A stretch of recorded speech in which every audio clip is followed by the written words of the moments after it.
Hello, hobby friends, and welcome to another episode of Hobby Talk. My name is David Baez. Today, I'm delighted to welcome back Tom Salem of OPCBaseball.com to talk about the exciting and rather chaotic world of modern sports cards. Tom, it's always great to talk to you, buddy. How are you? Very good, David. Appreciate the invite back. Like I told you, I always enjoy talking sports cards. Yeah, no, and it's always great talking. And this particular episode, I'm really excited about because I've said it many times before to you and to others. I am not very well versed in the world of modern outside of just ripping with my son and having some fun trying to identify what kind of refractor or parallel he plucked out of a I know there's box. so many variations nowadays. Can't Yeah, keep up with it. I just discovered the Independence parallel or whatever. I was like, I thought it was the Target Red, and my son laughed. No, that's Independence Day. But I digress. It's going to be a lot of fun talking to you about this. I wanted to do my first modern episode as a 101, and I know you're very well versed. You have a wonderful storefront, and you're like neck deep in the world of modern. So I thought, man, let's start, with a brief history on the transition of, let's call it the junk wax era and how it segued into modern. Can you start us off there and how that happened?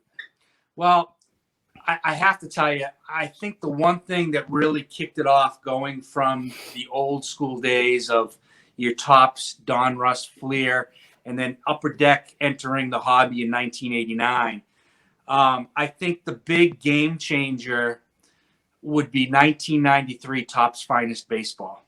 That was the first issue which featured the Refractors. At that point, the hobby just took a big turn. There was, Pinnacle, and, you had Topps Gold, parallels, but the one big insert that really created the buzz was the 93 Topps Finest Refractors. Yeah, That no, stuff right out of the gate, that stuff was crazy. But the problem was nobody knew what a refractor was. Yeah, no, you're absolutely right. I was just thinking, and there's currently even a cult following with that set. There's a lot of people that still put the set together and dig for those unopened material because there's still a few out there. Yeah, you have to have some deep pockets for that stuff now. You sure do. So yeah, I mean, I definitely agree with you that 93 probably paved that way. So into the world of modern, like what were the key variations outside of refractors that kind of, let's say post, 93 finest that started defining more modern? At that point, going towards the late 90s, you had a lot more of, all of a sudden, Upper Deck started featuring game used materials. Yeah. That used to be the next thing. Before actually autographs started being the chase card, they featured, some Ken Griffey Jr. and some other players where the game used material was the next big thing. Yeah. Now, when you say game used material, was it more than just a jersey in these cards or no? Well, they worded on the back of these cards where event worn, game worn. Okay. It's all different. Whether it was, from it could have been a jersey, it could have been a bat piece. Okay. It could have been several different within the sport. I've seen stuff where a piece of a hockey puck or a stick, really, or a bat, or anything to do within their sport. Yeah. Okay. So something essentially, whether it's like used in a game for the most part, would be part of that. Correct. Was the proper term patch card for those as well, or is that? Well, there's game used jersey cards, which is just a flat single piece color. Once you got into a patch, it may have been piece of a nameplate. Oh, gotcha. Okay. It could have been part of the logo of the team. Okay. And those command a lot more money. Makes sense. And as you can tell, you see, I'm not. I wasn't lying when I say I'm a rookie with this stuff. I mean, I've seen it all out there and try to wrap my head around it. You're talking now late 90s. I imagine segueing into the early 2000s, where I'm a little bit, let's say, not rookie, a little bit above that. I do remember the Bowman Chrome series with the the infamous Pujols and Ichiro card, with the gold refractors that were numbered and all that. Is that a big step into the world of modern as well, would you say? Well, yes, because what Topps ended up doing, they took the refractor to a whole nother level. And then they did, the original series was just a basic refractor. You'd get one a box back then. And then over the years, all of a sudden, for example, 1996, let's use that as the basketball, for example. They did the same thing in baseball where they had a silver refractor and then a gold refractor. So there was different levels and difficulty of these chase cards. Okay. And then, other brands had their own chase cards. But again, the Topps refractor stuff has always been, even today, very, very popular. The most desirable by far. Yeah. That's one. And I saw, like, even at that stage of the game, things like, retrofractor and X-fractor, super. And that this is, look, I think it was a little easier during that decade to get it, because I think they kind of limited to like 5 or 6 maybe variations. Yes. But I think, and this probably is a perfect segue into the next question in the evolution of all this. As you get into the next decade, what, I guess what was, Topps thought process in creating so many variations of the same card, in your opinion, why did they create that next level? It's really hard to say what these companies are thinking, to be honest with you. Nowadays it's hard to say back then, but now with the online presence, I mean, they're doing formats in retail, they're doing hobby, and now they're selling exclusive just through their own website. They're basically printing money. There's just so much demand in all different directions. And then there's certain chase cards within each different SKU or product. Whether it's a blaster, hanger, hobby box, fat pack.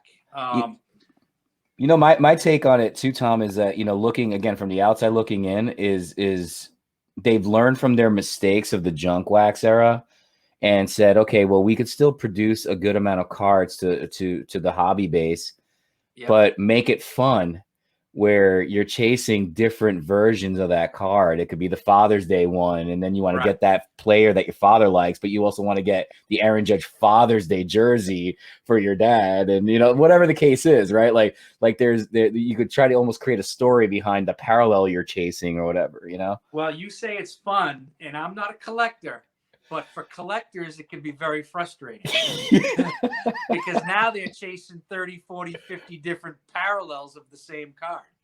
That's a good point. So there's 2 sides to it. Yeah, that's a good point.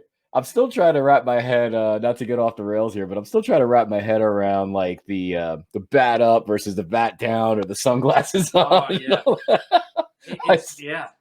There's a lot, but I get it, and it's working. I mean, look, modern's more popular, now than ever, and like every hobby right now, it's exploding, and I mean, we talk offline about your storefront, and if you want to share anything about that would be great. Like, what's your take on the modern hobby now, and what are you seeing in your storefront these days?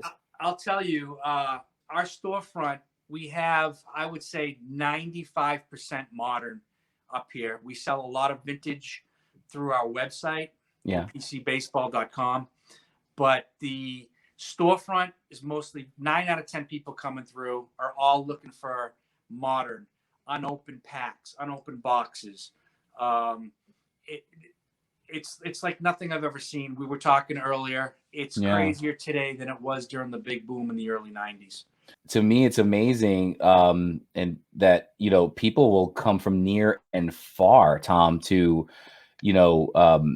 buy product. Like, it's not like it's just, hey, let's go around the corner. They'll take the hours drive to go get their boxes. There's no doubt about it. I've experienced that today, like we discussed. But I'm pretty lucky where I'm at. Well, for that matter, there's really not a lot of shops around out there like it used to be. Because of the online presence, people can get stuff anywhere. But where I'm located, I really have little to no competition. And I've got people driving 2+ hours to come to our store.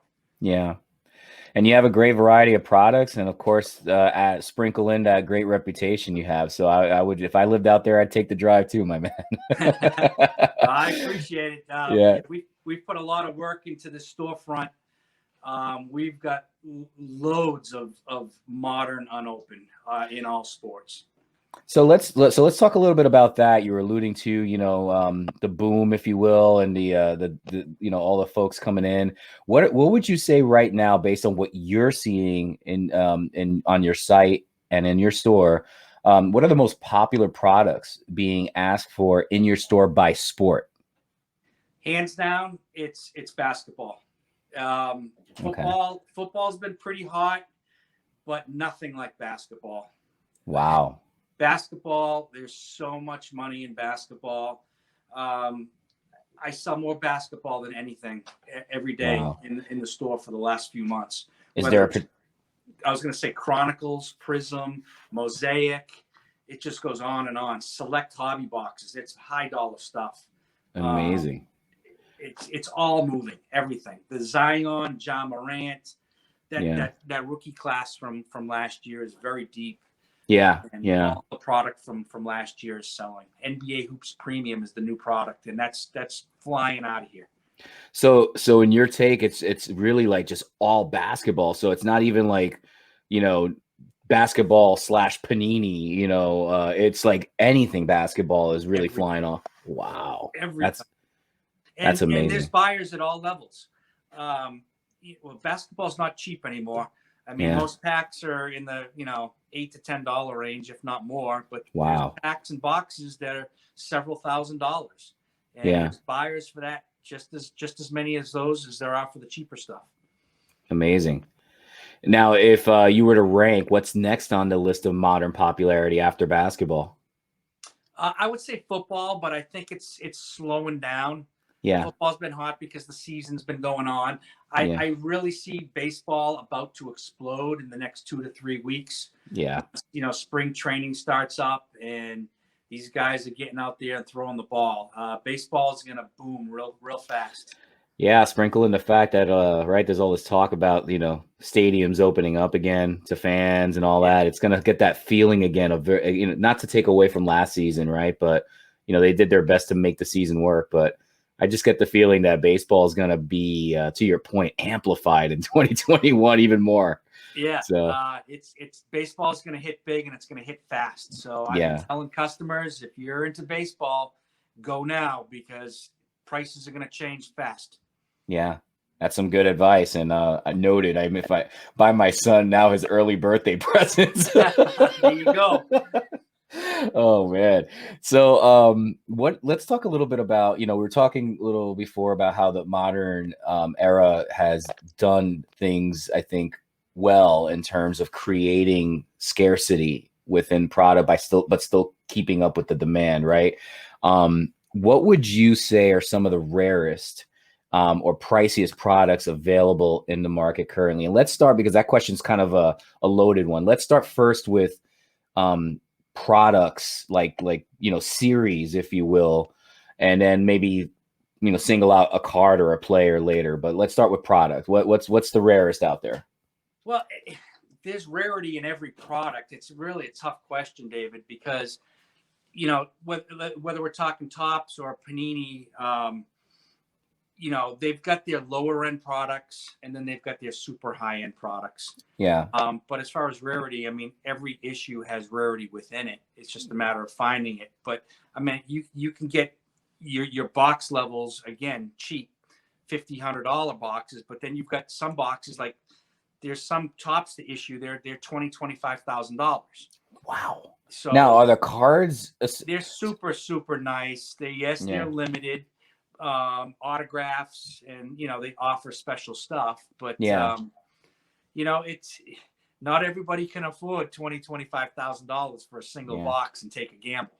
Yeah, no, but you bring up a good point. I mean, even in the more let's call it my price range product, like I could still, I know it's a lot harder to get it, but I still can land, if you will, that numbered auto and you know, breaking a regular Topps box. You know, it's not, obviously you're going to get the real scarce stuff when you're buying these $20,000 boxes.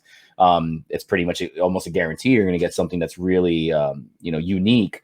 But it's not to say that if you go and you buy your typical, you know, blaster box, right, or, you know, smaller format, that you know, you can open up and land that nice, you know, white whale. Yeah, no doubt. Yeah. But yeah, like I said, not everybody's got, you know, 20, 25 grand. And again, there's even boxes that are 6,000, 8,000. It's at a whole nother level once you're talking those kind of numbers. Yeah. So now that we're on that, let me ask you this. In your opinion, what would you say is the best value you currently see in the market in terms of cards, you know, or product for the new modern hobbyists? Well, if we're gonna stick with basketball, because again, it's the hottest. Yeah. I think Chronicles is the best bang for the buck. Chronicles basketball 2019-20. There's multiple versions of each of the rookie cards within. It's hard to not get one of the key players. Sometimes you can get 2 or 3, let's just say a Morant or a Zion within one pack. Yeah. Or multiple within a box. So, you know, and then if you get those things graded, you're talking good money. Yeah. But, you know, so I like the Chronicles. Chronicles, best okay. Bang for the buck. And what would you call the best, you know, sticking along that same path, best bang for the buck in the world of modern baseball? What would you pick? Well, the 2018 and 2019 stuff is still, it's hard to say, because even that stuff is going up so fast now between Juan Soto and Ronald Acuna and Fernando Tatis. They're driving the products. Yeah. Those are 3 solid names you mentioned right there. I was going to say, maybe a big sleeper might be 2017, because that's got Aaron Judge and Bregman and what's his name from the Dodgers? Walker Buehler? No, the outfielder. Oh, Bellinger. Bellinger. Yeah. Topps Chrome could be a big sleeper, especially if Aaron Judge doesn't have an injury-plagued season. Yeah. 2017 could be a sleeper. Yeah, that kid has 60 home run potential written all over him. Yes, sir. If he can just stay healthy, to your point. Yeah, that would just put him in the stratosphere, because he is a talented player. But yeah, there's that's good. That's good, and I actually agree with you on that. 2018, it's exploded. That was my son started in 2017, but the first year where he was really getting into it was 2018. So he still has a kind of a soft spot for that. So I was looking to buy him a box at Christmas time, and I was like, "Whoa, what happened to this?" Yeah. It's gone up a lot. So it sure has. Yeah. So and I shouldn't be shocked, because there's, like, to your point from earlier, there's a really good rookie class in there, and there's some Great potential players still. I mean, look, Shohei Ohtani is, you know, but let's just say he starts waking up now. He's only 3 years in, right? Well, there's so many players in that 2018. Walker Buehler, you just mentioned. Acuna. Devers or Albies, right? Yeah. Both in there. Yes. Yeah. You're right. There's a lot of good stuff. A lot of good talent in there. So, so what about in the world? You all right? So let's stay with the same question. What about football? What would you say is the best value for a football modern collector right now? Well, Prism is king when it comes to football and basketball. So, the new Prism for this year is still relatively cheap. Mm-hmm. And it always has the potential to really take a big boom down the line. So if one of these key rookie cards turns out to be the real deal, Prism would be the way to go. Okay. Yeah. And I don't want my hockey fans and the Mike Honeymans of the world to get mad at me. So I'm going to ask you, in the world of hockey, what would you recommend? You know, I can't even pronounce the player's name. Number 1 draft pick for the Rangers.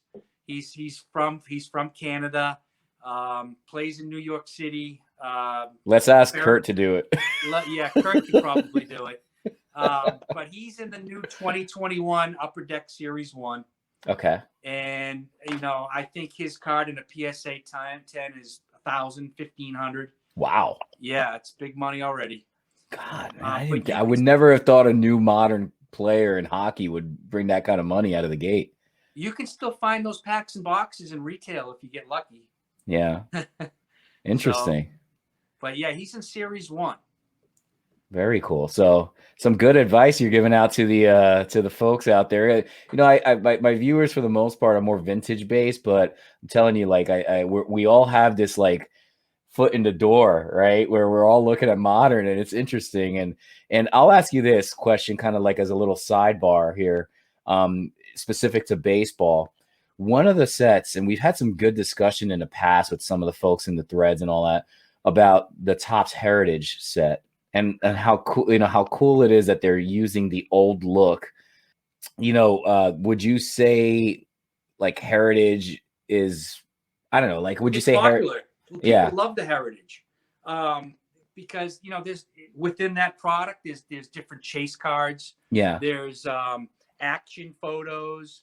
And then you can also get the opportunity of getting chrome versions within the product as well. Yeah. And like you said, people love the old school look, and it's always been a very popular issue. Yeah, I'm a big fan. I really am. So let me ask you then this. What again, another loaded question.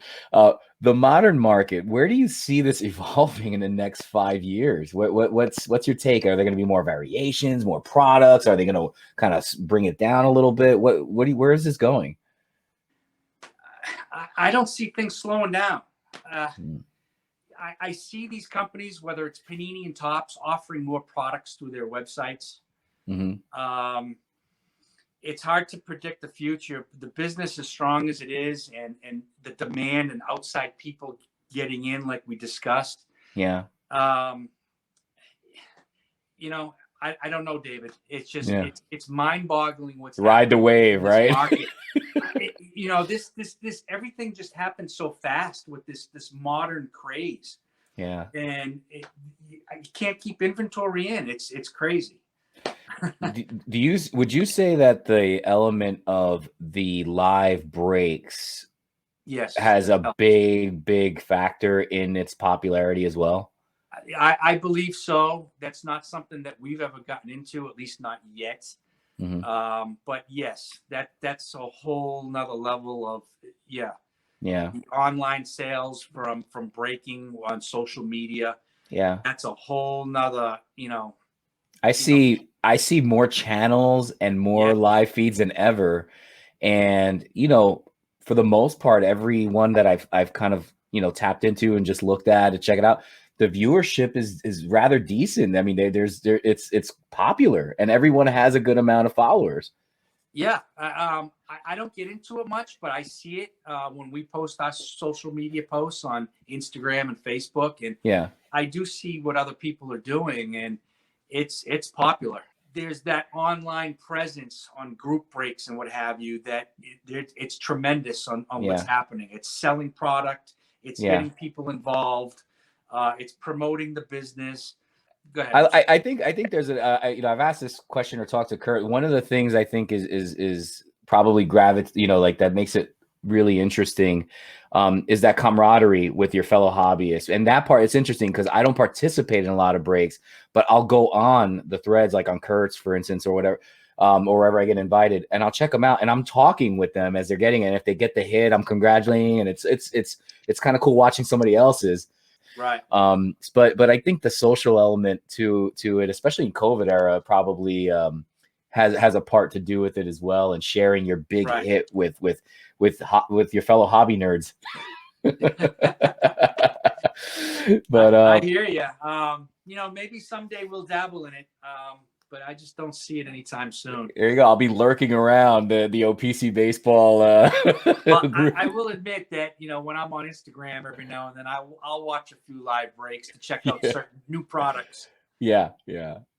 Cool stuff, Tom. This has been great, and like I really think like I took a very broad approach to this whole topic because I think you can agree with me. Like we can talk hours in this, and we just talked about baseball or talked about basketball. I wanted to do the 101 on all the 4 major sports right now, but I definitely want to delve in the future, with you on this topic and kind of like get into the specifics on certain products and maybe even share some of the best hits that you've seen some of your customers or even yourself get in some of these products so that people kind of understand a little bit more what you can get in these boxes. Sure. Absolutely. Yeah. And these companies are coming up with new waves of promoting new inserts and what have you. So who knows what's going to be the next big thing in a month, 2 months, a year down the line. Yeah, good point. So before we sign off, I'm going to do my usual every episode. You should be very well versed in this by now. The outside the box question. You ready for it?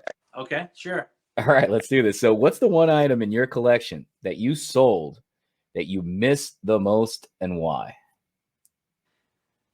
That's an easy question. Oh, very easy. 74 OPG. No. Well, I've been in this business forever.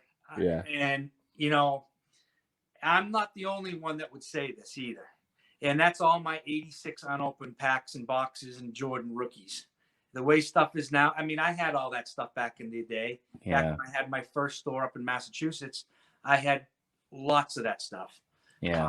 If I could have all that stuff back, I probably wouldn't be in business today. I'd probably be retired on the beach. It's so funny, Tom. I was about to say, Tom, if you had all that 86 still, we wouldn't be doing this interview, right? That's right. Oh my Lord. Yeah, it's just nuts. There's so many 86 stories out there, and I've shared mine a few times with a few folks about my chances of buying boxes at $10 a pop. And there's a lot of people that have shared that similar story. If we only knew what it was worth. But great stuff again on the Modern, Tom. Thank you so much for this interview. And yeah, let's get locked and loaded in the near future to talk a little bit more specifics if you're up for it. All right. Absolutely, Dave. I appreciate it. And thanks for the invite again. All right. Take care, and you have a good one. You too. Hey guys, thanks for watching today's video. Please click on the like and subscribe button. Just a couple quick updates. We are officially live on iTunes, Google, as well as Spotify for our podcast. Go to HobbyNetworkGroup.com for more details and links. Thanks for watching today's video, and have a great day. Bye.